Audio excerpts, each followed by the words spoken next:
Hey guys, welcome back to episode 14 of MCrider. This week we're going to start a mini-series on cornering.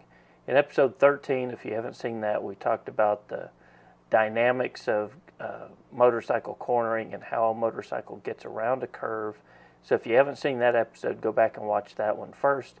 It'll lay some groundwork for what we're going to discuss over the next few episodes here at MCrider.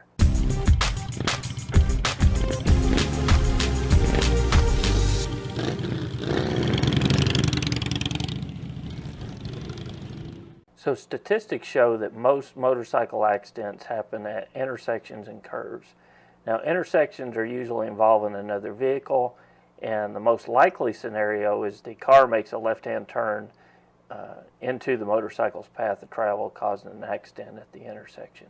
But curves are a little bit different because they're almost always single vehicle accidents, and there's almost always lack of rider skill that contributes to that accident. So it's important that we understand how to negotiate curves and how we can avoid a lot of those accidents by being able to get through corners skillfully and smoothly. Because MCrider is focused on street riding and not track riding, to me it's important to build on the foundations of what is the safest way to negotiate a curve. And if you've taken a basic level class, a basic rider course with MSF, you may remember that 4-point cornering technique that they teach, that slow look, press, and roll technique. And that's what we're going to cover over the next few episodes of MCrider, is slow look, press, and roll, and how to use that to negotiate a curve. So before we get too deep into each one of those techniques, let's talk a little bit about what each one means. So by slow, what we're talking about is slowing the motorcycle prior to entering the corner.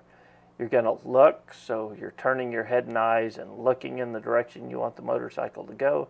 You're going to press on the hand grip to cause the motorcycle to lean, counter steering like we talked about in episode 13, and then you're going to roll on the throttle or maintain the throttle throughout the corner to help give the bike balance as you're negotiating the curve. So to use this slow look, press, and roll technique, you want to do all your slowing down, downshifting, and slowing with the front and rear brake prior to entering the corner. So you want to do all your slowing down while the motorcycle is straight up and down, while it's got the most traction available to that front and rear tire. You'll do all your downshifting and releasing of the clutch, slowing with the front and rear brakes prior to entering into the corner. So let's take a look at what this looks like out on the road. I'm going about 40 miles per hour. I'm in third gear, and I'm approaching a 90-degree curve in the road. Prior to the curve, I'm going to slow to a suitable entry speed using the front and rear brake to get the motorcycle down to the speed appropriate for this curve. Once I get the entry speed right, then I'm off the brakes and I'm ready to look, press, and roll to finish the corner.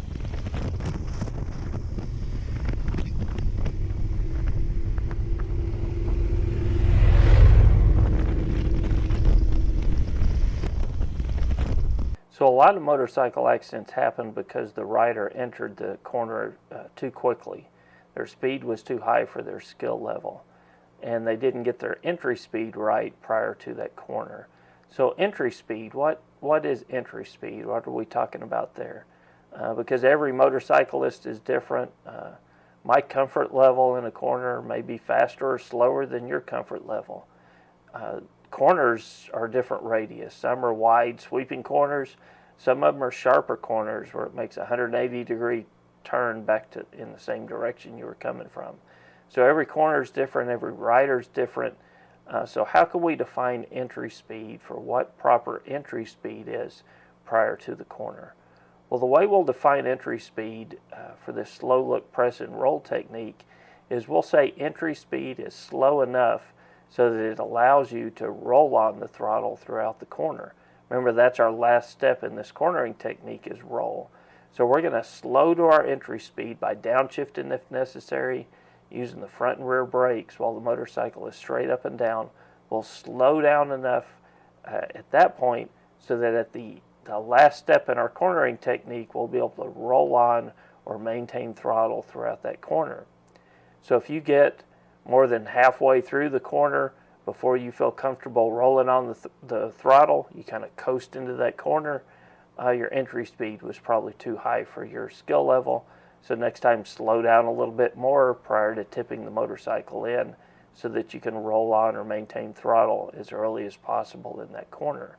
Or let's say you get halfway through the corner and you get that fear kind of build up in the psychologically in your mind, you're going too fast, you're going to run wide, and it causes you to roll off the throttle to slow the motorcycle down.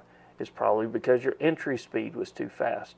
So next time, slow your entry speed down a little bit so that you can roll on or maintain throttle all the way through the corner.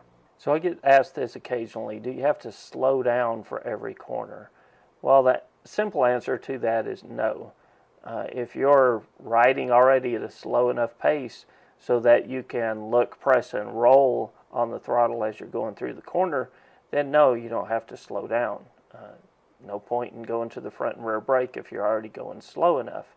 But that's in a situation where you can see all the way through that corner and you know that that corner doesn't have obstacles in it or oncoming traffic, stuff like that. If you're out on a country road, like I rode Tail of the Dragon a few months back in Tennessee, North Carolina, some of those corners are totally blind when you approach it because there's so many trees or rocks in that corner and you can't see all the way through the corner. In those situations, even if it's kind of a wider corner, you want to slow it down enough prior to that corner so that you can roll on or maintain throttle through the corner. But if a rider coming the opposite direction gets into your lane of traffic, you want to be going slow enough so that you can avoid the obstacle or even come to a complete stop if necessary in that corner. So it's going to be dependent on your visibility through that corner, how much you're going to want to slow down prior to that corner. So our fundamentals again for that corner, we're going to slow using the front and rear brake. We're going to look in the direction we want the motorcycle to go. We're going to press on the hand grip to cause the motorcycle to lean, and we're going to roll on or maintain throttle all the way through that corner to help give the bike balance as we lean the motorcycle over. So come back next week. We're going to talk about why your head and eyes are important and why looking in the direction you want the motorcycle to go is going to help you not only get through corners safer, but is also going to make your cornering a whole lot smoother as well. So we'll see you next week with episode 15. Till then, guys, this is Kevin with MCrider, and we'll see you on the road.